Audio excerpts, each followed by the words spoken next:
sekarang haluan politik saya ini kan berubah. Apa alasan saya berubah? Itu 2 periode dukung Prabowo dulu. Saya 2 periode dukung Prabowo, mulai Prabowo Hatta hingga Prabowo Sandi. Tapi alasan dulu mendukung Prabowo ada alasan yang spesial gitu. Alasan yang spesial begini ya, karena isu-isu yang dibangun di sana, bahwasannya Pak Jokowi ini PDIP, Marxis, sayap kiri, PKI ataupun macam-macam lah isu-isu yang berkembang di lapangan. Artinya karena Jokowi didukung oleh PDIP yang di framing komunis. Di framing komunis sayap kiri ataupun begitu-begitulah di lapangan. Jadi waktu kita lihat setelah Pak Jokowi duduk di pemerintah, malah Prabowo kok merapat ke situ. Jadi perasaannya waktu itu gimana? Udah mati-matian bela Prabowo, terus tiba-tiba kok koalisi sama Jokowi di pemerintah. Apa? Perasaan saya kan malu. Yang pertama malu rasa saya. Reaksi pendukung yang mati-matian bela Prabowo waktu itu, terus ketika bergabung dengan Jokowi gimana? Marah lah. Malu dan marah kami. Dan kenapa? Prabowo kan banyak meraup suara di Aceh, tapi malah Prabowo itu nggak pernah hadir ke Aceh. Sedangkan Pak Jokowi yang mendapat tidak seberapa, hanya 11% suara di Aceh, malah Pak Jokowi sering ke Aceh.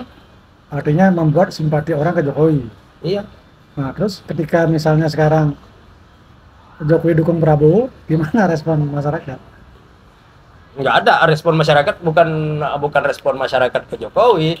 Itu Pak Jokowi presiden, ini kita bandingkan antara Prabowo dengan Jokowi. Sama ini. Nah, Prabowo sama Jokowi sudah kami anggap sama sekarang. Bahwasannya politik mereka ini hanya untuk kepentingan, untuk kepentingan berkuasa. Sehingga ada alternatif pilihan. Sehingga ada alternatif pilihan. Makanya pada terakhir-terakhir ini saya berubah haluan politik saya.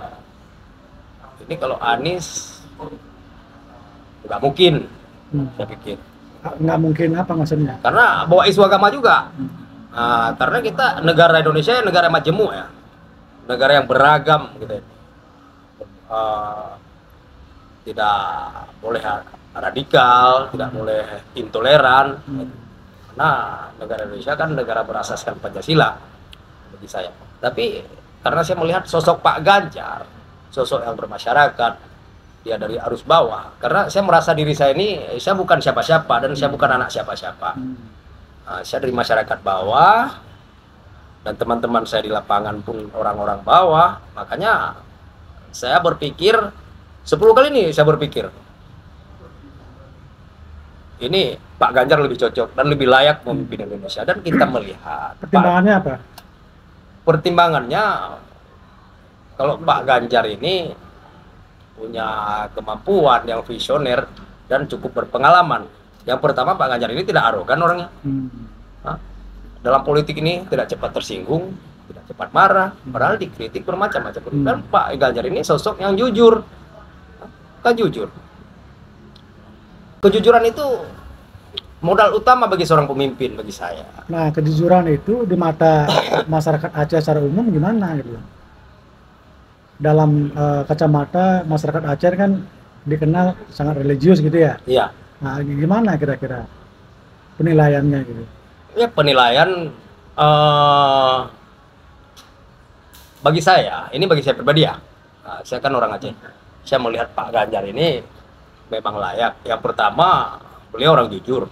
Dan yang kedua, ini menyangkut dengan religius ya. Pak Ganjar ini bukan orang sembarangan juga. Dia kan menantunya Pak Kiai ya.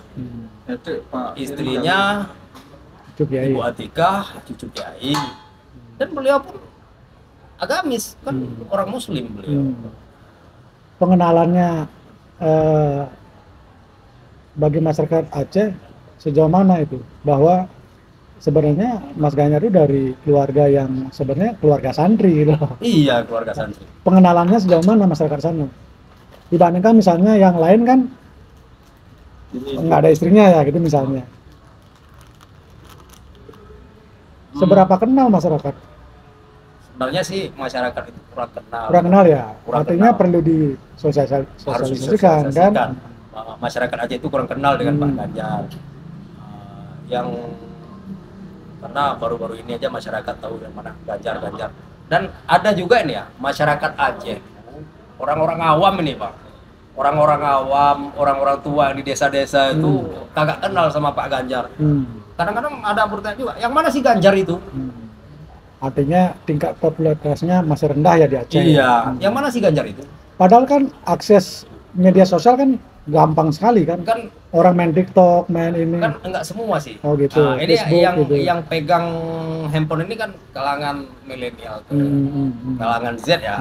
Kadang-kadang orang seperti orang-orang dewasa pun ada juga. Ini orang yang sudah tua-tua di desa-desa itu, di desa. jangankan HP Android, HP kecil pun kagak punya. Jadi beliau bertanya sama saya, orang-orang yang di atas umur 60 tahun ya kan, tanya sama saya, yang mana sih Ganjar Pranoto? Nah, bukan Pranowo, Pranoto katanya kan. Kan orang Aceh tahu sendiri loh kan bicaranya. Itu yang putih-putih rambut itu ya?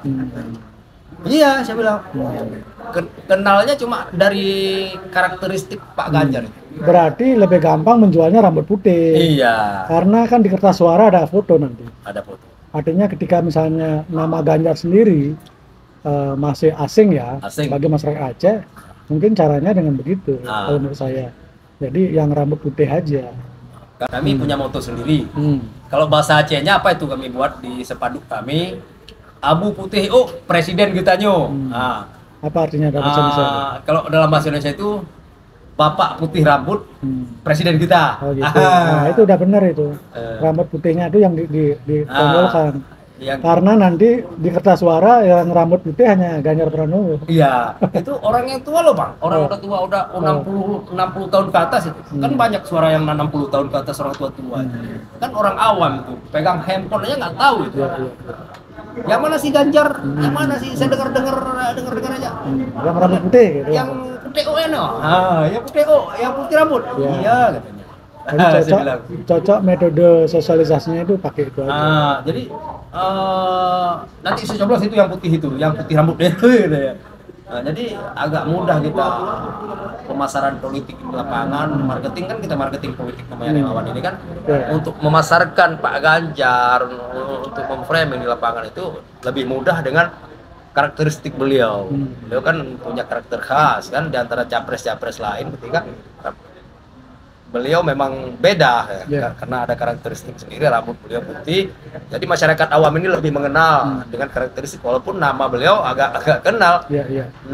Oke, beliau kan sudah pernah ke Aceh kan, tapi belum masa kampanye kan. Belum masa kampanye. Artinya di sisa masa kampanye ini kan kemungkinan terjadwal ke Aceh. Hari ini beliau kan udah menyisir Sulawesi, Kalimantan kan, pasti nanti Sumatera.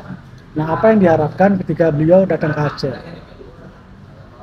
Misalnya di titik mana yang harus dikunjungi gitu loh, kan bisa direkomendasikan tuh, entah pesantren, entah kelompok-kelompok komunitas pencinta kopi atau apa, anak muda gitu. Ini yang kami harapkan Pak Ganjar ini bisa datang ke pesantren, masuk di kalangan ulama, dan yang kedua Pak Ganjar bisa masuk di kalangan petani, dan yang ketiga Pak Ganjar bisa masuk di kalangan milenial, Gen Z, lintas kampus, akademisi, beliau harus masuk situ. Dan ini kalau petani udah include ya dengan nelayannya ya, dengan semua itu.